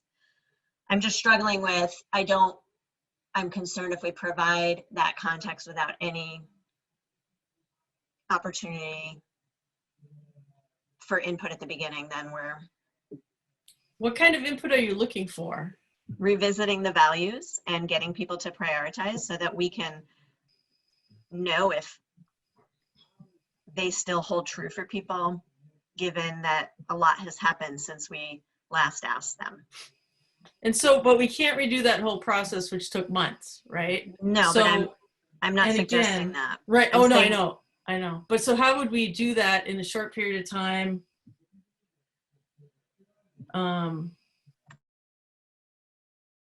Again, with people maybe feeling, I don't know.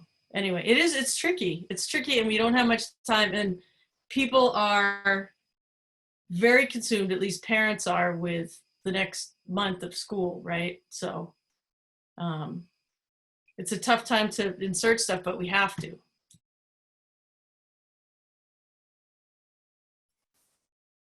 You know, I think we should go ahead with the assumption that those community values still hold. Even though COVID has you know, upset a lot of things, the values they're pretty deep seated. They're not really situational as much as they are how people feel about their communities and how people feel about the importance of the the social well-being of their kids. You know, those are the kinds of values that sort of supersede any setbacks that we might have and have been having. And you know, we don't really have time to get feedback before, if the goal is to have a straw vote at the end of October. My concern is that the straw vote is only going to be as good as the number of people that participate. And we're going to have to do a really good job to get people to participate in that. And otherwise, you're getting the same people that are always participating and always involved. So, and how much weight is going to be put into that straw poll? Is that going to be used as a basis for the board is going to recommend?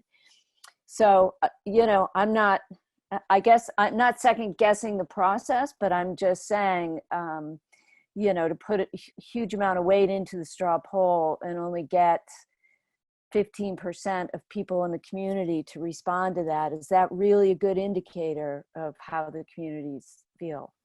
So I don't know. That's feedback from what I've seen over the years and the struggle that we have to get people to get involved and give us input. I think the reason for the values is not that we don't all agree the 10 are important. I think what Patrick was saying, in order to express a vision to people, so it's not like, hey, closing schools, period. It's more like, hey, we will have to do this because that's the fact of the matter, you know, but here's what we can do with the savings. We can, you know, get more, you know, blah, blah, blah, whatever it would be, according to these values. So we would get the prioritization from the communities, like, oh, we believe in these top 3, and then we can present a vision that responds to those top 3 values. I think that's what I'm hearing, why we would revisit the values. And it seems like if we jump right to the straw poll, it's like those questions are so like, okay, do you want to close your schools? No. You know, like people are, it's like, that's not, we don't do that because you're going to get back into a hole of people saying they don't want to close schools and that kind of thing. I don't know. It seems like if we jump to the straw poll without engaging the values, it's going to be just like, why did we even do any of that? Yeah. Right, can't you have the values that were pulled from the information collected? Can't you just state the values and then go into the poll? Essentially, aren't you just reminding people of what's happened previously and what came out of all those discussions, and now you're sort of getting into the nitty-gritty of what the reality is. I wonder too, what's the role of the board in this, right? So the board acts as the informed agent of the ownership, which is the community. And the board understandably has more information than we can pretend the community is ever going to get before they go take a straw poll or go to the polls, because the board's is engaged in this work regularly. Many have been doing so for years. I guess I'm curious what the thinking is if the board took the task of prioritizing the values the community established as the informed agent of the community, if that's a way to get the clarity we're seeking, and acknowledging the values the community has said that it holds.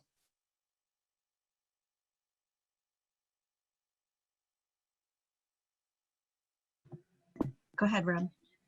I'm as a new Lincoln resident and a new board member, still within my first year. Patrick, I honestly don't feel like I have a great sense of what this community, and I don't mean just Lincoln, I mean the 5 towns in general, what this community would value over thinking about schools versus programming versus taxes. I honestly, in good faith as a board member, would have to abstain from that conversation because I honestly don't feel like I have a good sense of the wins of the 10,000 people that live in this community. And that's why I want to know what people think. And we might get a third here, a third there, and a third there, and that doesn't lead us really anywhere, but I'd feel better late November having an opinion. I feel I understand where people are at in the community that we all represent and do this work for. That's So I appreciate that, and I've lived in my community for about 22 years. I don't know, I can never remember, and I've been on the board for 9 years. And I would say that taxes and programming, there's different constituencies of what's important to who, but I think that especially with COVID, taxes are even more important to people, and maybe important to people that they didn't used to be important to. And that programming is really important for parents of kids in the school and maybe other people. And then, you know, I don't know where keeping schools open is because we've never asked that question before. But I would say that it probably depends on the communities that we're asking to close their schools too, right? So anyway, but I mean, taxes have always been very, very important. And I think this board has always been fairly conservative in acknowledging that and doing that for the community. So anyway. Don, did I see your hand up before? I did put it up. I was thinking about this discussion. This would be really relevant to the entire board, the values discussion, because that's really the piece of our work. And I was thinking, as I was listening to everybody talk, I was thinking about this really should be at the board table for the entire board to be having a discussion and looking at the ends that we have. And there's other pieces of information that we can look at. Krista, I'm sure you're remembering the strategic plan work. That information was gathered. So I was just thinking about all that had values in it. This is a value. The work this committee did is the values. I was just thinking as I was hearing, it really feels like this should be a board discussion at our table.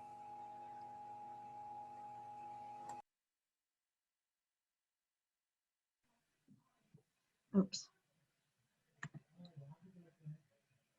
So I'm looking at the time and trying to figure out how we move this piece forward. And I'm wondering if people think, again, that I don't want to create subcommittees of committees of committees, but to look at this first communication to go out. I think we have a pretty good idea of content. We're still sort of struggling with this values piece, but what if a smaller group of folks got together, chewed on some ideas, and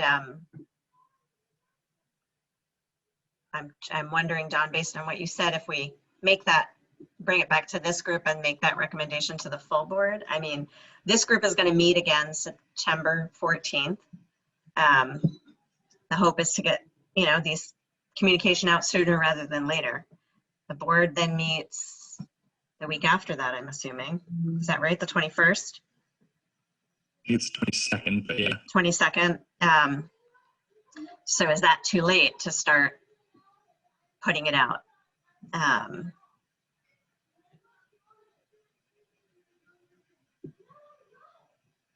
think the term work group comes to mind. Might be better than subcommittee of a subcommittee. Yeah. And I'm sensing two sort of action items that maybe even two different work groups could could sort of organize around. One is, what are we doing about these values that aren't currently prioritized?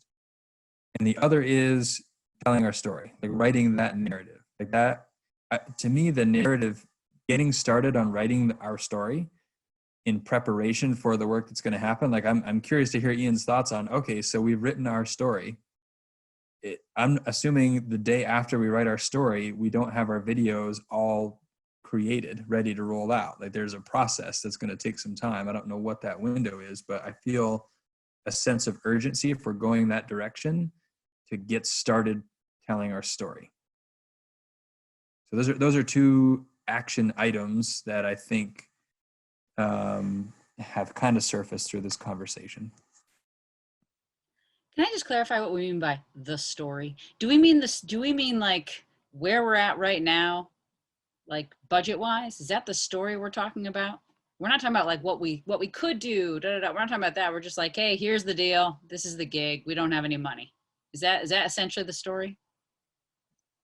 Not the story I want to tell. That's the story, but that's not Oh, the it's story. kind of the story, but yeah. So what is the? I mean, just give me ballpark story. Well, I'm thinking about the story. I'm thinking about there's a historical context that's important. I think talking about the work the board has done to engage the community and the work this group has done, walking us up to the point where we are. We have this really, challenging financial times, and that means we have to make some hard decisions. But whether we use this phrase or not, but we have an opportunity to be the architects of our future, and here are the possibilities. And it won't be easy, et cetera, like sort of a mix of historical, current practical realities and the possibilities going forward is the gist of the story as I'm thinking of it. And obviously there are a lot of different perspectives that could be taken on our story, but that's where my mind went.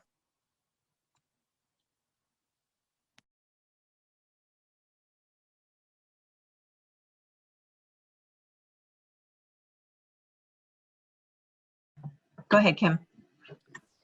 I'd be happy to help with the process on the work group in terms of telling the story. If Ian would be willing to be part of that in terms of helping to sort of sophisticate the telling of it in a way that can appeal to our 5 towns. And it could be a series. The story might need to be told in a series of 2 or 3 different applications, because it's an awful lot for people to try to absorb all at once. So I think the writing of the script, that piece has to come from people who are on the board that have a better understanding of the report and what the board has decided and what the goal is in terms of the straw poll. Like that piece, I feel like there's other information, and there's been some decisions made about how this process is going to go that's going to have to be included in the writing of that story. So I'm happy to help collect the information and finesse it and distribute it, but I think the actual writing of it will have to come from a board member or somebody that's got a better idea of where we are. I would be willing to be a part of that too. I think it's important to have some board members who have been on for a while. I don't know if Dawn would be. I know she's very busy, but or I mean, as we're doing it, we can push it back to other people too. It's not like it's an insular process. We could say we can run it by people and see if people think there should be things added or subtracted. So it's not like it's only going to be. I don't think it should be a few people, because the board can't act that way. So I think anything we come up with, we should run it by other people too. I feel like there's one other work group that we haven't talked a whole lot about, but is an important one given what the board came up with at the retreat, and that's a straw poll survey, whatever we want to call it, action group. There's some work around really designing that and getting something ready to send out in October.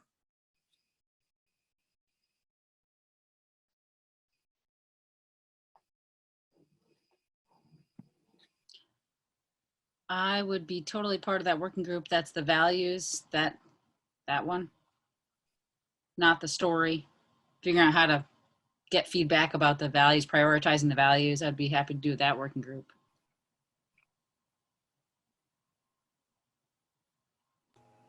I can help with the values too. The joy of being 20 years almost in this organization. And Patrick, I think, were you putting, oh, sorry, folks, I just wanted to clarify, Patrick, were you putting up a third group with the survey? Yeah, just again, reflecting on the conversation, I feel like we have to write the narrative for the story. We have to figure out what are we doing with these values, and we have to figure out what's this straw poll going to look like. All right, I saw your hand up, Rob, and Ian's. Yeah, sorry, I had to step away for a second, but I missed what part of what working group. I just want to volunteer for being part of the straw poll that I think is actually maybe the meat and potatoes of the more harder numbers regarding informing the board what the community wants to do. My wife, who writes surveys for a living, would say, she said she'd help us in crafting something, like if it's going to be online and if it's going to be in paper, finding synergy between those two. So that I think that's really important, that we have really good data, not a survey that says, is this enough? Is it not enough? Okay. That doesn't truly inform us, and to get the most objective information as possible. And so whatever work group that is, you have a backwind and denials on that. Thank you. Ian? I was going to say, in terms of the story idea and the videos. So Patrick's right. You want to have separate videos depending on what you're doing. And so you could, I think, if you write something that encapsulates sort of the history, what's been happening, the bigger history, what's been happening in the last few years, leading all the way up, I think it might be too long. Think about if you're writing your script, all you need to do is just essentially time yourself reading it and speak at a fairly decent, a normal pace, and then see how long that's going to be. And then when you click that stopwatch off, that's how long your video is. I mean, maybe add another 10 seconds either side. And so if you write that first script and you're up to 5 or 6 minutes, you've already lost people. The majority of stuff that we do, it's a 30-second thing. Not that will work for this situation, but as you get into 1 or 2 minutes, you're going to start to lose people. And so, depending on the context of the video, of course. So just be mindful of that. And so if as you start to work on the story and creating that script, be aware of that timing and what it might be. And then Ray and I can look at it and sort of, if you create that, and also have, as you create the story, I should say, and creating that script, if you can, have visuals in mind, because that helps us too, especially in terms of timing. Oftentimes when we work with book publishers, because they're working with a marketing team, they've already created a script. They know they've worked with the author. They know they want to hit these particular points. They're telling the story about the characters in the book. And so they have a script they give to us. We make little tweaks here and there in terms of what's going to fit. And as we time it out, it's very quick. We can do within a week, we can get like a first pass. And a lot of it is just sort of, putting some music in, putting some temporary imagery in, or using, we often use imagery from the books, and just be able to get no animation, but just being able to get that pacing and that timing for that particular story that you're telling.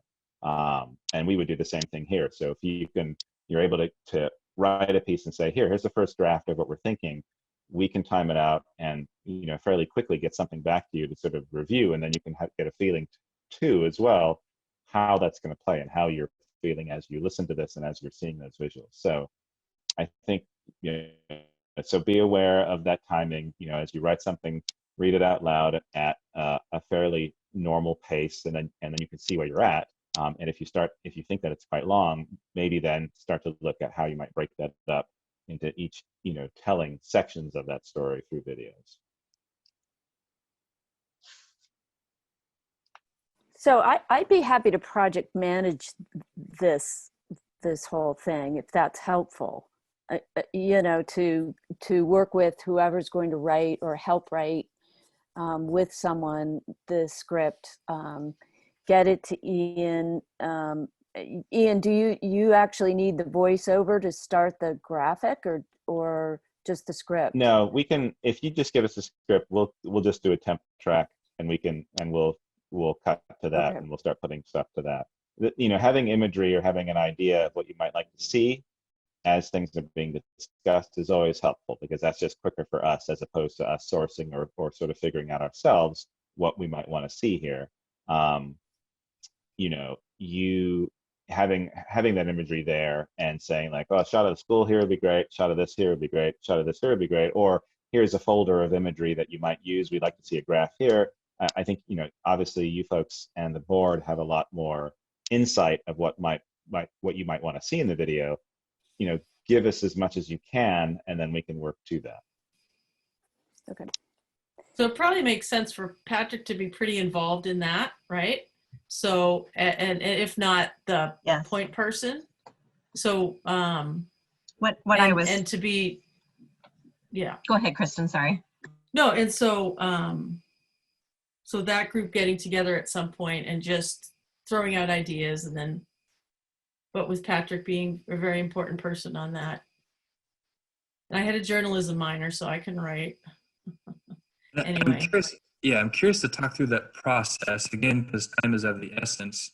I've often found somebody taking a stab at a draft of something to get reactions to is a good way to get something jump started, as opposed to trying to create it from scratch together. So I don't know who it makes sense to be the person that takes the first stab at it. I'm happy to do that. I wasn't a journalism major, so it will sound different, but I'm happy to do that. But I'm also happy if somebody else wants to take a stab at it. But I just think somebody jumpstarting it with a draft would help. I think it makes sense for you to do that if you don't amongst, I mean, this is a horrible 2 weeks for you to have to do anything, but I mean, it certainly makes sense, I think, for you to do the first, and then we can all just like get out note cards and throw them around or whatever. Patrick, you have so much going on. I think I have enough information. Why don't I take a stab at it? Send it to you. You can take a look at it, and then, you know, put your voice on it. You know, whatever I'm not getting right. I just feel like you're probably being split in about a million different. Kim, could we do that together? Being on the board, could a board person and a community member do that together? Because yeah, I think I have a lot of historical stuff and everything that might help. Okay. Does that make sense? Maybe you could take a stab at it and then send it to me, since you've got the background, and then I can just maybe finesse it a little bit around from a community member standpoint, and then we'll send it to Patrick. How does that sound? Okay, sure. Okay. Is that great. okay, Patrick? And then Patrick could completely burn it down and redo it. That's fine. But no ego. He's getting something out there. I feel like my role would be, assuming I'm going to do the voiceover, which I'm happy to do, my role would be to, I think as Kim mentioned, to get my voice in there so that it sounds like me when I'm the one talking, which I think will come across better. But I'm totally happy with that process. I think that's fine.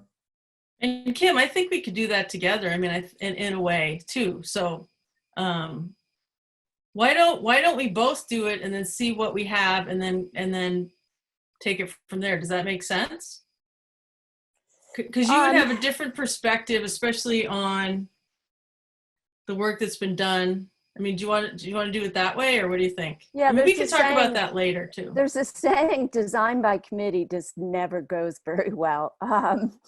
So my suggestion would be for one of us to take that lead. Why don't I do a timeline and the process, and I'll send it to everybody. If you take a stab, Kristen, just on the history, just sort of historically how we got there, and then maybe we can look at the rollout of this whole thing, and that's something that I can help in terms of how we communicate with the community, front porch forum, and you know, I know that you've got a pretty good system with the back to school communication channel right now. but then, so Ian has a good idea of what, what we're looking at, and to make sure it's manageable on your end, and that from a time perspective, that if we wanted to do 2 or 3 videos between now and the end of October, if that's realistic, or maybe we can only do 2, or maybe we could do 4, just what makes the most sense, given what we come up with this first one, and how much more we need to tell the story really well. Does that sound all right? So it sounds like we have work on this front that's already kind of starting, which is great. And then we have, sounds like Mary and Don said they would have some conversations about the values piece. And then Rob, I would just start thinking more specifically about the straw poll. So I'm going to maybe ask that we all regroup on the 14th after these folks have had a chance to chew on this a little bit more. And maybe Rob, I'll help you on the straw poll piece if you're the Lone Ranger there, so you're not doing that on your own. And I think we have.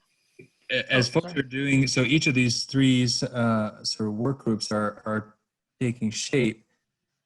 Yes, there's a lot going on, but this is also really important. Like I'll need to manage the crisis we're in, and that's reality. But in the grand scheme of things, this work is actually more important for our future. So I don't want to disregard my role in that and my support. So just any action group that wants to reach out to me for help, please feel free to do so. And if I could add, Kim, the way that the board works is no one does anything by themselves. That's part of the essence of the board. So when I write something up, I want to ask Andrew if I could run it by him, because he might have some great stuff to add. And I might run it by Sarah also, who I know has left. Would that be okay, Andrew? Because I think that's part of what the board does, is it works together. So I don't think the story can be told by any one board member at all. So just even for the rough draft, Andrew, would that be okay if I ran something by you like on Monday or something? Because I could be completely off, and he always has great ideas. Sarah does, so I'm sure she wouldn't mind. It wouldn't take a long time. So thank you. Okay, And Krista, you also. I mean, you have done this whole thing, so I'll just and I'll send it to Kim too. So because I think things like that can be built from different people's ideas. So I think that's okay. Okay, and I'll do a timeline so everybody knows what to expect by when, and just kind of make sure that we stick to the timeline and can get it to Ian in time for us to reach our September 21st date. So Ian, I think that's a missing piece to this puzzle. When do you need a script by to be able to produce something? I guess, what do you need and when do you need it by to be able to start rolling some videos out? I think maybe that's the timeline you're referring to, Kim. Maybe you'll be talking with Ian more to do that, but. I think I heard him say a week. Did you say Well, it'll be that? a week if you get us a script within a week, we can get you a very simple video that you can look at. And it would a lot of it might just be, insert image here, but at least it's sort of timed out and it's a piece that you can watch, and we put some music to it and try to get a good timing where you at least hopefully can understand what's being said in the script. But yeah, it usually takes us a week, and we would have some temporary imagery in there depending on what you had. So it doesn't take that long, especially if it's just a very rough draft that we can throw back and people can react to and look at that and say like, oh, I don't want an image, or I know it needs to go here, things like that. So, do you have a time of when you actually want to release this to the public? What would be your date for that? Because everything then. I think we were shooting for September 21st that week. Okay, so it's all right. So that's 3 weeks essentially. And maybe we could have something for as soon as possible. The 14th meeting, just a really rough, to give everybody an idea of the direction. Yeah. And then I think so. Between the 14th and the 21st, just tighten everything up, and Patrick could do his voiceover if we don't have that by then, and then get it out for the 21st. Okay. Yeah, no, that's definitely doable. And again, as I said before, great. like script, and then any of the imagery that you want to go along with that script, even if it's just ideas or concepts or just like maybe put this in, like send us all that, because then if we have a folder of material that we can pull from, we can start putting that in and figuring out how that fits into the narrative. And Krista, you might have been saying this earlier, and I'm just kind of cluing into it now, but I think what's happening is each of these work groups is going to come up with a draft something, draft script, draft plan for the values, draft survey / straw poll, and we're going to bring those back and react to them as a group when we come together next time. Is that what I think I'm hearing? Yeah. Yeah. Awesome. And I'm going to probably just float amongst the groups and keep the ducks in a row and make sure, you know, everybody knows what we're doing, but that's awesome. So we have some movement. Whew. Okay, so it's 9 o'clock. I just want to take a quick pulse because there's a lot to digest. So anybody have anything they want to share before we close about any of them things we talked about tonight? I just want to say I feel a little bit of a weight off my shoulder that we have some action steps. This has been weighing on me for a little bit, and I've been trying to articulate the urgency, and we're moving, and that feels good. And I just want to thank Ian for his generosity in terms of being willing to help us get this into a visual format, and that's huge. So thank you for that. Sure, my pleasure. I have a question, but I'll ask it at the end. It's completely unrelated to this, but it's related to technology and something that the town is working on. So when everyone's done with their questions, I just had a quick thing.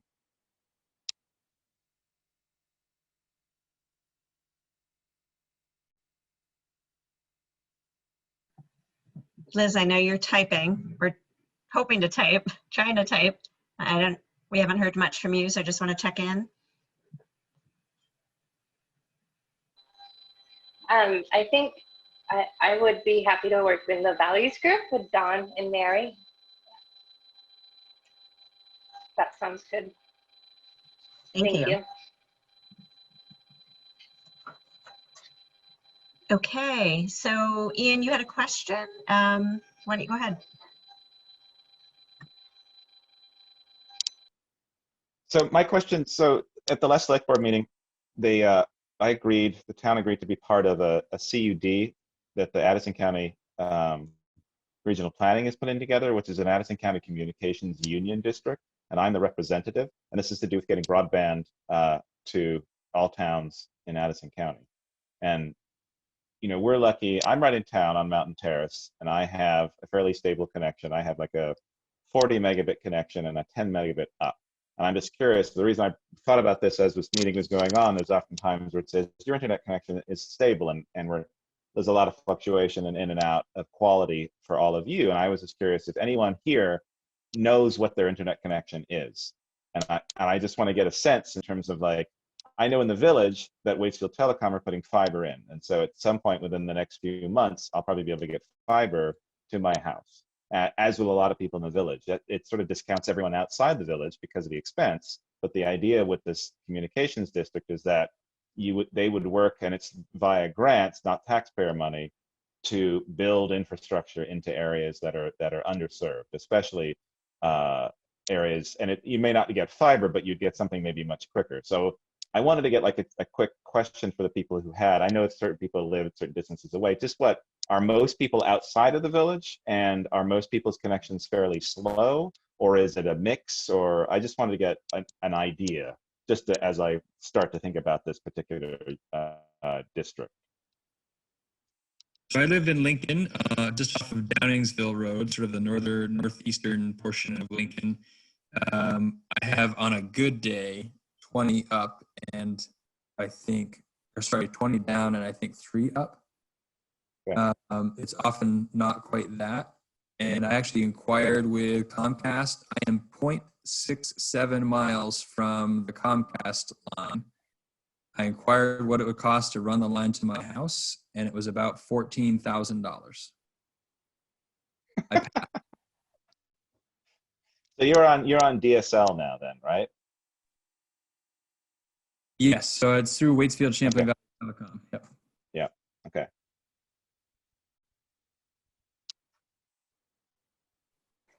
We have we're in New Haven, and we are point, I think 5-6 miles from the from the place we need to be to get. There's some copper wire that Waitsfield Telecom can run to give you better, but we can't because we're just too, this much too far. So we have a booster in ours, and it's terrible. We had 4 of us working at home this summer, and we had to mark off times on the calendar so people could have uninterrupted, connection. Yeah. So not good, and that's Green Mountain. So I'll also put out there that we don't have cell service, so I need Wi-Fi calling to make phone calls. So when I don't have internet, I don't have phone calling, which is tricky on snow days when I've got to figure out what we're doing. Right. Nancy? I live on the border of Buellsgore and Huntington, and it happens to be a place where Waitsfield Telecom laid a fiber optic cable some years ago. So I have fiber to the house, and depending on who's doing what, I run on download between 50 to 150 megabits per second, and about from 50 to 100 upload. So one of the things that our broadband task force has talked about is that it's not just how you're rated depending on what you've got and what you're paying for, but also what you typically get when you have a typical day of doing what's happening in your house and how many people are doing it. But also it's a reliability question. That is, I may have 50 megabits per second, but if I only have that sporadically, that it doesn't help me that much. I would say that the Department of Public Service considers you underserved if you have less than 25 down and 3 up. So I think, we're rural people. A lot of rural people are just so happy that they have anything, that when we ask them, do you have enough? They say it's okay. But compared to what we ought to have, us rural folks, lots of people in our school district are way underserved. So I'm very hopeful that the Communications Union District is going to be able to pull substantial funds together to do some serious building very soon. So I'm in Moncton and Comcast is right here.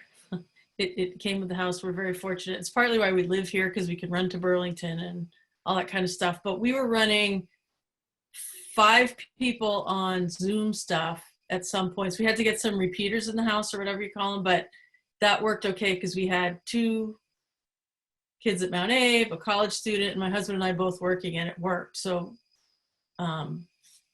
we're good. I don't know how you are, Dawn, on Mountain Road. Do you have Comcast? Actually, after this little bit of COVID, we got fiber to the house because our DSL just could not cut it. And I feel like tonight my son is gaming downstairs, and I had to keep shutting on my video so I could hear what everybody was saying. So, and my husband's a geek, and I don't remember what he said the speed was. Don't tell him. Yeah, well, if you have fiber, it's fast. But yeah, I mean, even with people on fast connections, it's still dropping out and you're still dropping. And so I'm curious, it's a combination of, like Nancy said, that the latency, the Zoom platform as well. There are a number of factors that are affecting all of us, even if we are on fast connections. And then, of course, if you're not on a fast connection or a sporadic connection, then it's even worse. So, yeah. Right. It wasn't long, like, a couple months ago, we were on DSL and I was having all kinds of problems. Right.